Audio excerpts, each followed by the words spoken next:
We will parachute all the guns of the foe and still get ready. Airborne from skies up to head in the door. Coming, make your jumps and take your bows today.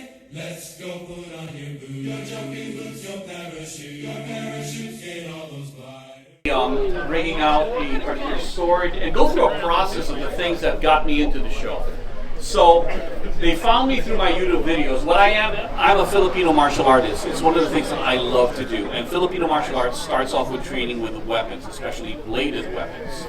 So one of the things that I trained with by doing as a military contractor when we talk about blade combatives, it's always shorter knives. It wasn't really big swords. The Filipino martial arts, we get to train with a principle that you can use with anything that you pick up. Everything becomes a weapon. And in the end, the only thing you realize is you are the weapon. Everything becomes a tool, right?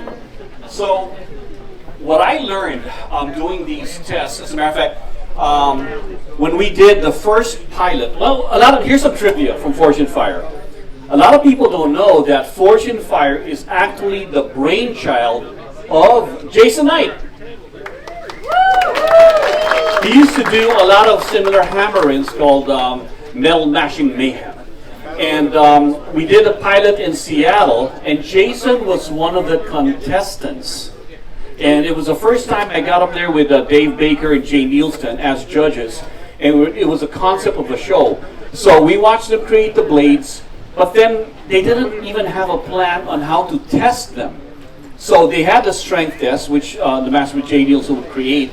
But then they were thinking, okay, Doug, what are you going to cut up? I'm like, well, for my knife combatives, we cut up meat. That's why we use the carcasses that we have over there.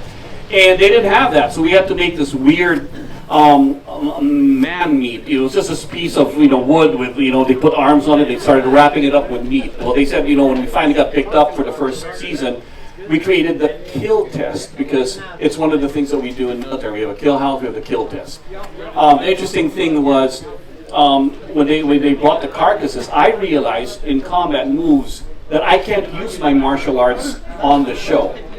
Because the thing is, as a judge, I'm supposed to be able to replicate the same cuts the same way every time, and that's hard to do. If I start moving, and here's also the thing, the things I'm cutting, they're not attacking me.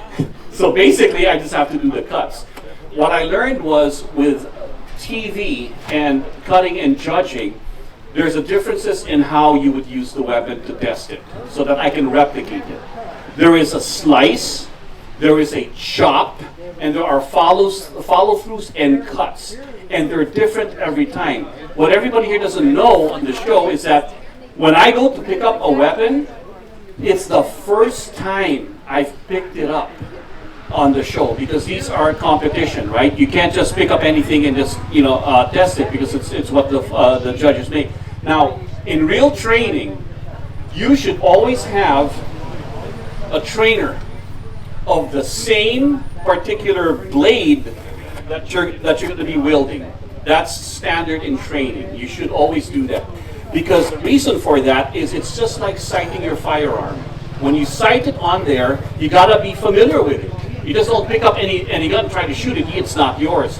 It's the same thing with weapons. But unfortunately, when we do the show, it's a risk that I take. That's why they brought me in, because I do it all the time. So what you don't see is the balance, the weight, and the edge after it's been beaten on. So when people go, well, the guy had a better blade and everything else, well, there are 3 judges who go through that, and then we decide, based on everything. The feel is one thing that a lot of people don't really get. That's why it's so important to really focus also on the handle, aside from balance and cuts. So today's demonstration is going to be actually in the rain. I'm going to be cutting out there. It's the first time I've ever cut in the rain because the Forge and Fire were indoors. So thank you, Ricardo. Ricardo set this all up, and I hope I don't get electrocuted with the microphone, so I'm going to try to be out there and explain what to do. We couldn't afford the lighting today, so they'll skip on that. Here's one thing. It's fun, but you always have to remember, you need to respect it's a weapon. Sometimes we forget that. Sometimes I forget that. On the very first James Black Festival right here, I was signing for so long that when they told me you have to go and do a cutting demo, and I saw the line with all the kids and everything, I'll be right back. Don't go anywhere. Let me just go do this cutting demonstration. At that point, because I was so in a hurry, because I said, I don't want them to wait. Let me just go do this. I'll be back in 20 minutes, all done. I disrespected the weapon. I didn't go through the protocol of safety. So the first few cuts were great. Then little old me decided, let's get fancy. So I picked up another weapon and decided to do double cuts, like this. And you don't do that, especially when it was just a blade that was lying around. I didn't know the weight. My left hand, and what did I do? I got a boo-boo in my hand. But I was lucky because it was sharp. It was a nice clean cut. It was a mastersmith who created the blade, Lynn Ray's blade. So that's beautiful. Thank God for that, right? But one of the things I've learned is, once again, I have to go through the steps of respecting the blade, respecting the weapon, always. And sometimes, just like that, I was reminded to go through the steps of respecting it. And that's why I'm taking my time to actually go there and do the testing. So, with that, let me talk about this particular blade. This blade right here is actually, if you not look at this is what we call the fin right here, which is a false edge. That's influenced. Actually, this is a blade that Jason Knight helped design when I was working with him on Fortune Fire. I was so inspired by the beauty of the blade that I actually made a replica of the trainer. Now that I had the trainer, though, I said, I gotta have a real version of this sword. So Ricardo Vilar actually made the real version of this sword. And it is light, it is sharp. Well, is it? We're gonna find out. Now what we're gonna do today. And what I'm gonna do is, while I'm actually gonna be doing the demonstration with this, I'm gonna try to talk through with a mic the different kind of cuts that we're gonna do. All right? So, I'm gonna be out there in the rain. You guys stay dry right here. Hopefully you'll be able to see. So we're going to ask the audience right here to step back into the tent so that they can see what we're doing out there. And we'll find out if this sword can actually cut. All right? The live blade coming through. Ricardo, I need you here. I'm here. All right. So I need to hold on to this. So on the show, we have hero blades that are usually, so when I go out there, the director and the producer will always look at the angles of the camera, how I decide where I'm cutting, and then we decide how we're going to cut. The main thing is I'm not cutting toward the audience or the judges or any of the places. If I cut here, anything happens, I lose this. Oh, Ricardo's on the way. So I have to angle in such a way where there's no one. In this particular case, this is what I'm going to do, right?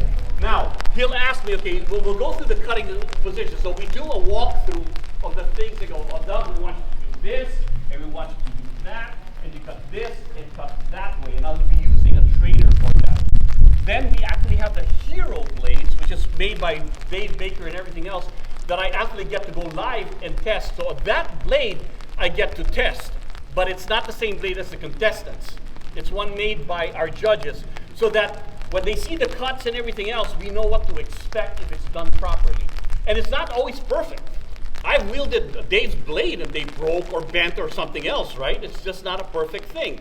Anything can happen, but we know what to expect at least. So that's one of the things, right? So, having said that, okay. We always use lanyards. The lanyard is so that anything happens, it doesn't go flying. Now, in combat, you don't use a lanyard because you don't want to lose this and then you're tied to your weapon, right? So it's a safety issue that we do that. It's actually wet. Oh boy, here we go.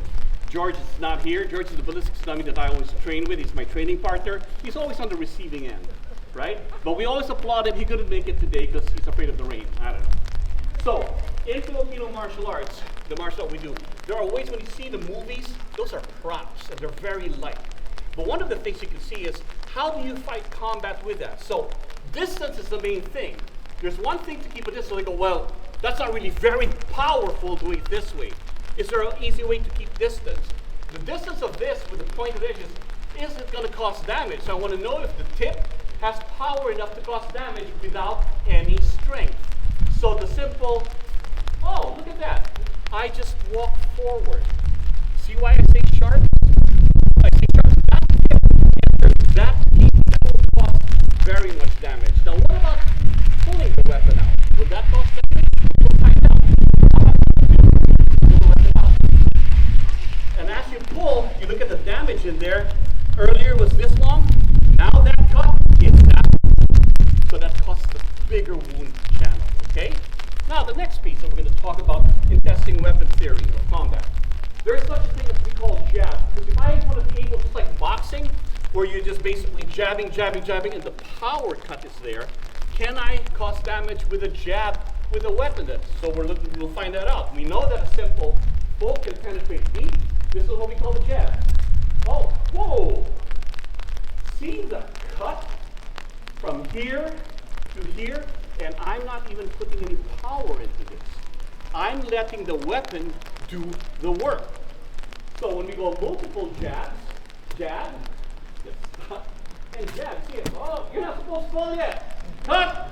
All right, so cut, get it? Cut. So with a jab, as you can see already, folks, it penetrates deep. Think about that. On the human body with a knife, right? So kids, always respect the edge of a weapon. I'm not using any energy, and you see what can happen.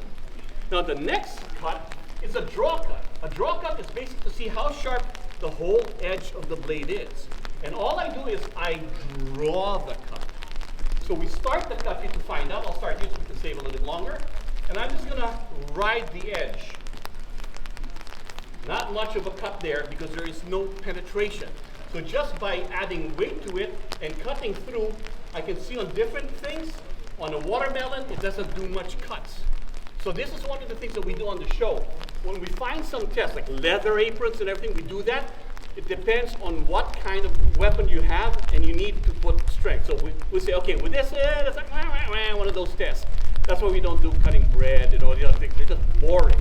But if you penetrate a little bit, just a little penetration here, now I'm going to draw the blade. All of a sudden, you can see that the draw cut is much deeper. So in combat, you have the jab, you have the draw. Now we have what we call a chop. A chop is simply letting the weights of the weapon just drop in. And how far and how much damage will that do? I'm still not using any of my power to do any of this. So just to save on this, I'm just going to let the weapon fall forward and see what happens. That's how far it can go. Just letting it fall forward. That's nothing more than a simple drop of the weapon. Now I'm going to chop. And it cuts all the way through. That's not a slice.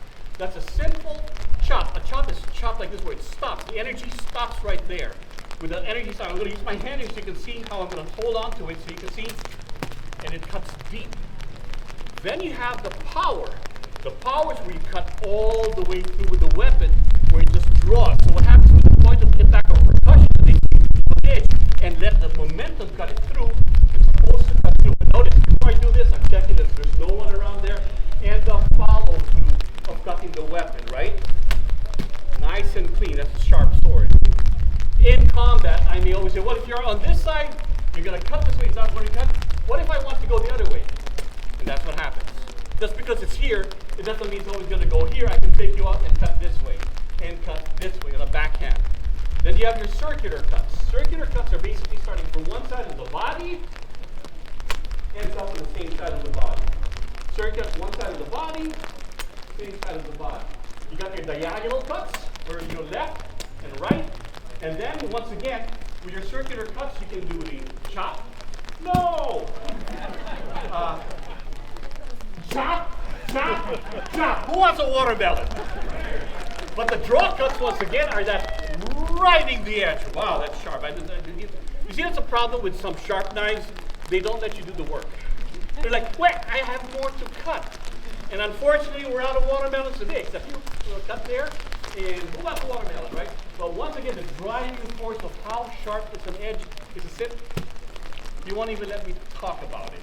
But this is a testament to how sharp this blade is. But when you see them do all this, right, it takes a lot of years to make sure that I don't cut myself with a weapon when I'm moving with it. But imagine a simple touch of this blade and what it does to that and what it could do. So weapons have to be respected all the time with the edge. And those are the different kind of cuts that I do on the show. Any questions? Question and answer time. I didn't cut myself this time. That's a victory. Thank you. This is the third year I've been here, and I'll keep coming back because it's not just about celebrating James Black. It's important that we remember in America, we have a blade culture. Because in Forged in Fire, we're always talking about the weapons from history, from kukris and from this world, the Western world, and everything. We don't talk about the Bowie. We know, Bowie, G. Bowie. What about it? Well, number one, it's from Arkansas. Yeah, maybe Texas, who knows, right? But then again, it's a culture that is created from everyone who's ever come to this country. The Irish dirt, the Mexican Navaja, all these different blades, right? They come from different cultures that influence the Bowie. And we need to honor that history so that we can educate ourselves and celebrate it and trade and develop it more. So thank you for coming out with the rain.